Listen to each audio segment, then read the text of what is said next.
ताई, तुम्ही तुमच्या मुलाला समजावून सांगा. त्याने आज माझ्या मुलाच्या थोबाडीत मारली. त्याच्याबरोबर मारामारी केली. किती लागले पहा त्याला. पुन्हा असं काही केलं तर मी तुमची पोलिसांमध्ये तक्रार करेल, हे लक्षात ठेवा. ओमची आई मीनाकडे तिच्या मुलाची रामची तक्रार करत होती. राम हा मान खाली घालून उभा होता. मीना त्याच्याकडे रागाने पाहते आणि म्हणते, माफ करा ओमची आई. तो कधीच असं करत नाही, पण आज त्याने कसं काय हात उचलला काय माहीत. पुन्हा असं होणार नाही याची गॅरंटी मी देते. पण तुम्ही पोलीस तक्रार वगैरे करू नका. ओमची आई म्हणते, एवढ्या वेळेस सोडते, पण पुढच्या वेळेस नाही सोडणार, लक्षात ठेवा. असं म्हणून ओमची आई तिथून निघून जाते. मीना लगेच दरवाजा बंद करते. राम म्हणतो, याला अजून 2-3 फटके द्यायला पाहिजे होते, मग चांगला सुधारला असता हा.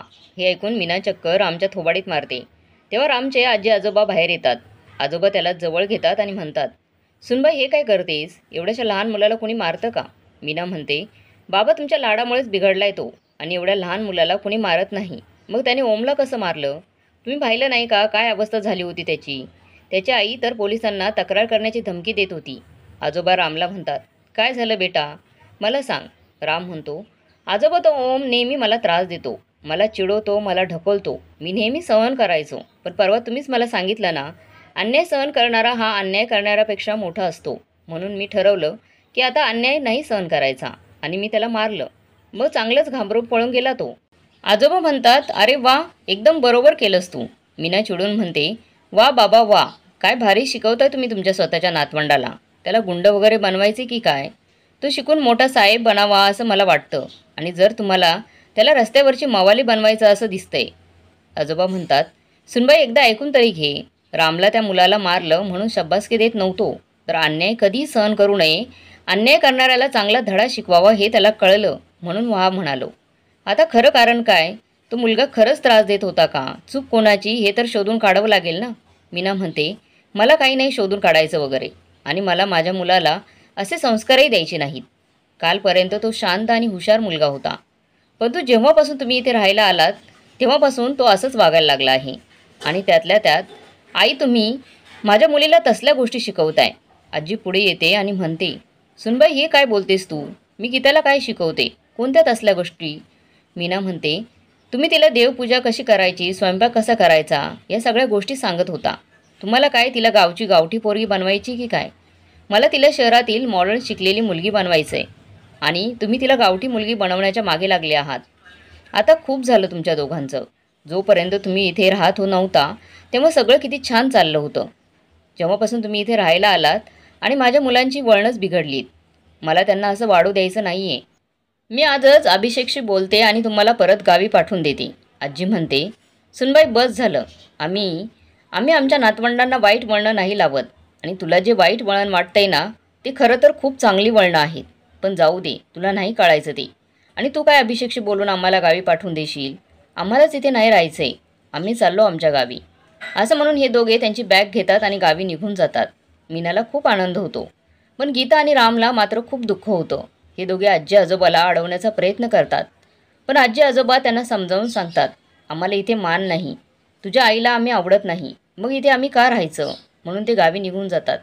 संध्याकाळचा मीनाचा नवरा घरी येतो. तेव्हा राम आणि गीता हे दोघे त्याला झालेला सगळा प्रकार सांगतात, की मम्मी आजी आणि आजोबांना खूप बोलली म्हणून ते गावी निघून गेले. अभिषेक खूप चिडतो आणि मीनाला जाब विचारतो.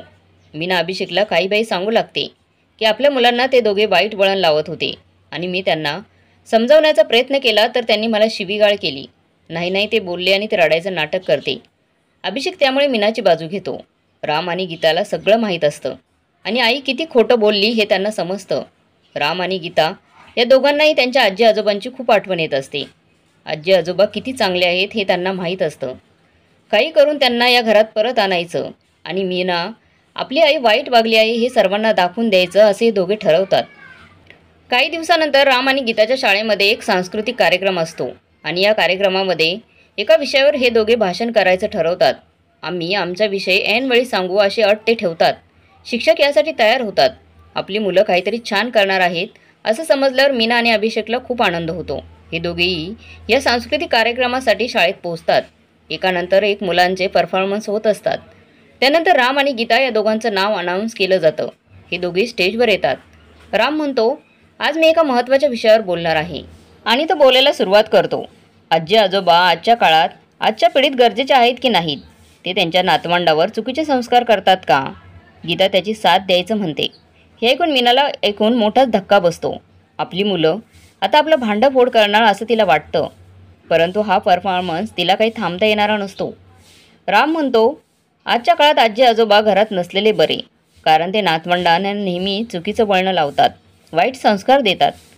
गीताला विचारते, पण असं कसं? आजी आजोबा तर चांगले संस्कार देतात ना? राम म्हणतो, नाही, ते कसे चांगले संस्कार देतील? कारण ते तर नातवंडाला सांगतात, अन्याय कधी सहन करायचा नसतो, अन्यायाविरुद्ध लढायचं असतं. आणि मुलं अन्यायाविरुद्ध लढली की तुम्ही आमच्या मुलांना गुंड मावाली बनवायला निघालात की काय, असं आजी आजोबांना म्हटलं जातं. त्यांचा अपमान केला जातो. त्यामुळे आजी आजोबा मुलांना चुकीचे संस्कार देतात हे सिद्ध होतं. गीता म्हणते, दादा तू एकदम खरं बोलतोय, हे असंच असतं. पुढे राम म्हणतो, एवढंच नाही तर आजी आजोबा त्यांच्या गावी सुखी असतात, परंतु आईबापाकडून त्यांच्या मुलांना सांभाळण्यासाठी सासू सासऱ्यांना शहरात बोलवलं जातं. तेव्हा तर मुलं फार गोड बोलतात त्यांच्याशी, पण तीच मुलं त्यांची नातवंड मोठी झाल्यावर आजी आजोबांनाची त्यांना गरज संपते. मग आजी आजोबांना टोमले दिले जातात, त्यांचा अपमान केला जातो आणि त्यांनी घर सोडून जावं यासाठी प्रयत्न केले जातात. अगं गीता, आपल्या आईबाबांची पिढी अशीच आहे आणि या गोष्टी आपण त्यांच्याकडून शिकून घेतल्या पाहिजेत. गरज सरो आणि वैद्य मरो ही म्हण लक्षात ठेवायला पाहिजे. गीता म्हणते, दादा तुला ही म्हण कोणी शिकवली? तर राम म्हणतो, मला ही म्हण आजी आजोबांना शिकवली, पण ही सुद्धा त्यांची चूक आहे, कारण त्यांनी मला माझ्या आईवडिलांबद्दल भडकवून दिले. मला त्यांना नावं ठेवता यावी म्हणूनच त्यांनी मला ही म्हण शिकवली. राम आणि गीताचे हे शब्द फक्त मीना आणि अभिषेकच नाही तर तिथे बसलेले अनेक आईबाबांच्या डोळ्यात झणझणीत आंजन घालत असतात. कारण घरोघरी मातीच्या चुली असतात, सगळीकडे असंच घडत असतं. गीता म्हणते, दादा परंतु यात खरंच आजी आजोबांची चूक आहे का? राम म्हणतो, हो नियती, यामध्ये फक्त आणि फक्त आजी आजोबांचीच चूक आहे, कारण त्यांनी त्यांच्या मुलांना जन्म दिलेला असतो आणि मुलं तर शहरात जाऊन त्यांना विसरून गेलेले असतात. परंतु जेव्हा त्यांना मुलं होतात तेव्हा मात्र त्यांची गरज निर्माण होते. आजी आजोबाही प्रेमाने दुधावरची साय म्हणून नातवंडांना सांभाळायला येतात आणि जेव्हा ही दुधावरची साय पक्की होते, नातवंड मोठी होतात, तेव्हा ते आजी आजोबा मुलांना पुन्हा एकदा अडचण वाटू लागतात आणि त्यांची गावी रवानगी केली जाते. राम आणि गीताचा हा परफॉर्मन्स पाहून सगळे सुन्न झालेले असतात आणि त्यांच्या डोळ्यात पाणी आलेलं असतं. शाळेचे प्राचार्य या दोघांचं खूप कौतुक करतात. एवढ्या लहान वयात त्यांना किती छान सामाजिक विषयावर मत मांडलं आहे. कार्यक्रम संपतो आणि राम गीता हे दोघे गाडीजवळ येतात. तेव्हा अभिषेक त्यांना विचारतो, तुम्ही जे काही म्हटलं ते सगळं आपल्या घरी घडलंय का? राम हो म्हणतो. अभिषेक रागारागाने मीनाकडे पाहतो. मीना खाली मान घालते. हे सगळे गाडीत बसतात आणि गाडी त्यांच्या घराकडे जाण्याऐवजी गावाकडे जाते, आजी आजोबांकडे. आजी आजोबांना भेटून राम आणि गीताला खूप आनंद होतो. मीना आणि अभिषेक आजी आजोबांची माफी मागतात की आमचं चुकलं, आम्ही परत असं नाही करणार, तुम्ही परत चला आमच्याकडे. नाही तुमच्या नातवंडांसाठी कायमचं. आजी आजोबा सगळं विसरून पुन्हा त्यांच्याकडे राहायला तयार होतात. त्यामुळे राम आणि गीताला खूप आनंद होतो आणि त्यानंतर हे सगळे आनंदाने राहतात. आजी आजोबा नातवंडांना खूप चांगले संस्कार देतात.